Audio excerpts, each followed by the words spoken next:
दुनिया में कई रहस्यमयी जनजाति हैं।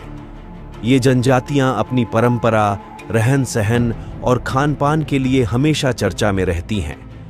इस दुनिया में रहने वाली आदिवासी प्रजातियां आज भी हजारों साल पुरानी परंपराओं को निभाती हैं। ये जनजातियां जिन जंगलों में रहती हैं, उन पर उसका पूरा अधिकार होता है।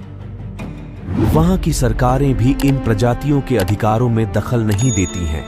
दुनिया में इन जनजातियों में कुछ बेहद खतरनाक हैं। इन्हीं में से एक इथियोपिया की खूंखार मुर्सी जनजाति है। तो आइए इस जनजाति के बारे में विस्तार से जानते हैं। इथियोपिया की खूंखार मुर्सी जनजाति दक्षिण इथियोपिया और सूडान बॉर्डर की ओमो घाटी में रहती है। मुर्सी समुदाय की आबादी करीब 10,000 है। इनका मुख्य आजीविका स्रोत कृषि और पशुपालन है। वे धान, मक्का और अन्य फसलों की खेतीबाड़ी करते हैं। मुर्सी जनजाति के लोग अपनी पारंपरिक परिधान में रहते हैं, जो आमतौर पर गंढा और डिजाइन से भरपूर होता है। अधिकांश मुर्सी लोग अपने पूर्वजों के अनुसार अपने स्थानीय धार्मिक प्रथाओं का पालन करते हैं, जो गैर हिंदू और गैर मुस्लिम होते हैं। मुर्सी समाज में पारंपरिक रूप से विवादों के समाधान के लिए सामुदायिक सभाएं होती हैं और उनका सामाजिक जीवन संयमित होता है। मुर्सी जनजाति को इस क्षेत्र की सबसे धनी जनजातियों में से एक माना जाता है। यहाँ जिसके पास जितनी गायें होती हैं, उसी के आधार पर उनके धनी होने का पैमाना तय होता है। मुर्सी जनजाति में प्रत्येक महत्वपूर्ण सामाजिक अनुष्ठान मवेशियों की मदद से संपन्न होता है। लड़की से शादी करने के लिए दूल्हे का परिवार दहेज के तौर पर दुल्हन के पिता को भुगतान करता है। आमतौर पर 20-40 गायों और एक कलाश्निकोव की राइफल लड़की के पिता को उपहार स्वरूप गिफ्ट किया जाता है। यह परंपरा सभी ओमो जनजातियों की विशेषता है। मुर्सी जनजाति के युवा लड़की पाने के लिए खूनी खेल का आयोजन करते हैं, जिसमें युवा जितने हिंसक तरीके से अपने सामने वाले युवा प्रतिद्वंदी पर विजय प्राप्त करता है, उसे उतना ही श्रेष्ठ और बहादुर मुर्सी घोषित किया जाता है और उसके साथ ही लड़की की शादी की जाती है। मुर्सी जनजाति अपने अजीबोगरीब रस्मों रिवाज के लिए भी दुनिया भर में जानी जाती है। इस जनजाति की महिलाओं के निचले होंठ में बॉडी मॉडिफिकेशन प्रक्रिया के तहत लकड़ी या मिट्टी की डिस्क पहनाई जाती है।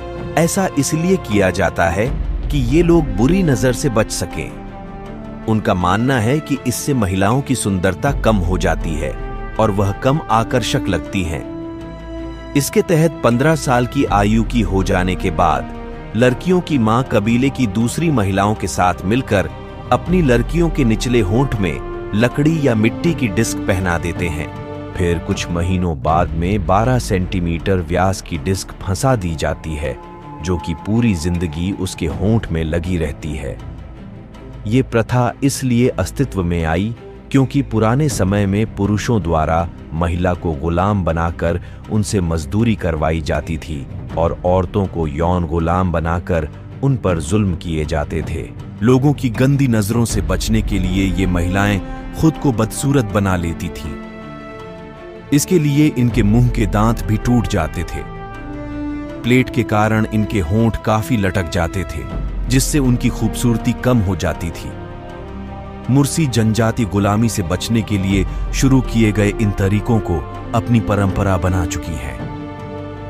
विवाह के बाद ये महिलाएं अपने गले में पट्टा बांध लेती हैं। इथियोपिया की खूंखार मुर्सी जनजाति के लोगों के लिए किसी की हत्या करना मर्दानगी की निशानी मानी जाती है। इस जनजाति के लोगों का मानना है कि किसी दूसरे को मारे बिना जिंदा रहने का कोई मतलब नहीं है और इससे अच्छा है कि खुद मर जाएं। मुर्सी जनजाति के लोगों ने सैकड़ों लोगों को मार डाला है।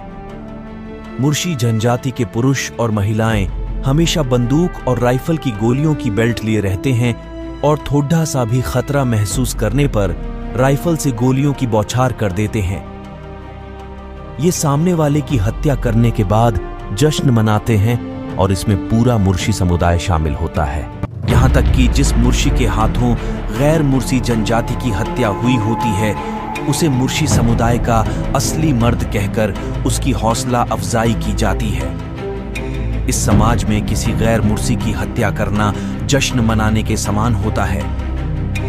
अगर कोई इनकी इजाजत के बिना इनके क्षेत्र और समुदाय की तरफ चला जाता है तो उसे ये लोग मार देते हैं। इस जनजाति की हिंसक व्यवहार की वजह से इथियोपिया की सरकार ने इनसे संपर्क करने पर बैन लगाया हुआ है। मुर्सी जनजाति को दुनिया की मुख्य धारा में जोड़ने के लिए इथियोपिया सरकार द्वारा सबसे महत्वपूर्ण प्रारंभिक कदम 1960 के दशक में ओमो नेशनल पार्क की स्थापना के साथ आया था, जिससे उसे बेहतर परिवहन की सुविधा मुर्सी जनजाति को बाजार अर्थव्यवस्था की ओर भी आकर्षित किया है, जहां मवेशियों के व्यापार और पर्यटकों की बढ़ती संख्या से धन मिलता है, जिसका उपयोग मुर्सी कपड़ा, दवा, कॉफी, मसाले और कृषि उपकरण खरीदने के लिए करते हैं। आज मध्य बेसिन में एक विशाल जल विद्युत बांध के निर्माण के साथ निचले ओमो घाटी में राज्य निर्माण की प्रक्रिया तीव्रता से एक नए स्तर पर पहुंच गई है। हम उम्मीद करते हैं कि आने वाले समय में मुर्सी जनजाति भी दुनिया की मुख्य धारा से जुड़ जाएगी और पुराने रीति रिवाजों को त्याग कर दुनिया के साथ चलने को तैयार हो जाएगी। आप क्या सोचते हैं? मुर्सी जनजाति के बारे में क्या मुर्सी कभी दुनिया की मुख्य धारा से जुड़ेगी या नहीं? कमेंट करके बताइए। वीडियो अच्छा लगा तो लाइक और सब्सक्राइब करें। धन्यवाद।